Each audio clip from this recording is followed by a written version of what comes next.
অনেকে আসে, হুজুর আমার সন্তান নেই, এতটুকু ভুলে যায় আমার মালিক যেই ডিসিশন যেই অবস্থায় রেখেছে সর্ব অবস্থায় শুকরগুজার বান্দা হতে হবে। বান্দা সব সময় শুকরগুজার হতে হবে। লাইন শাকারতুম লাযিদান্নাকুম। আপনি শুকরিয়া না করলে রব্বে কারীম আপনাকে দিবে না।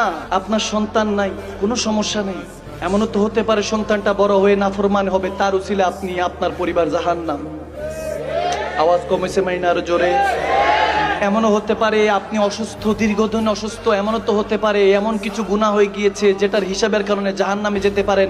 রব্বে কারীম অসুস্থতা দিয়ে গুনাহগুলি কাটিয়ে নিচ্ছেন। ঠিক কিনা, ঠিক কিনা?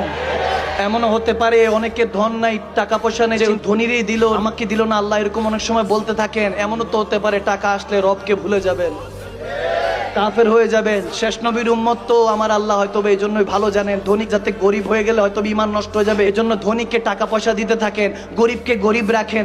যাকে যেটা দিলে আল্লাহ জানেন যার ঈমান ঠিক থাকবে আমার নবীর সাথে জান্নাতে থাকবে। কারণ 20-30 বছর জিন্দেগি, বাইরে মানুষ রঙিন ফানুষ, দম ফুলেলে তো ঠুস, সবকিছুতে এক সময় শেষ হয়ে যাবে।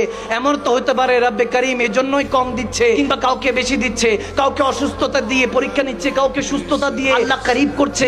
যেই অবস্থায় রেখেছে রব্বে কারীম বুঝাতে চায়, বান্দা যেটা তোর জন্য রেখেছি এটাতেই তোর জন্য মঙ্গল। আলহামদুলিল্লাহ, আলহামদুলিল্লাহ।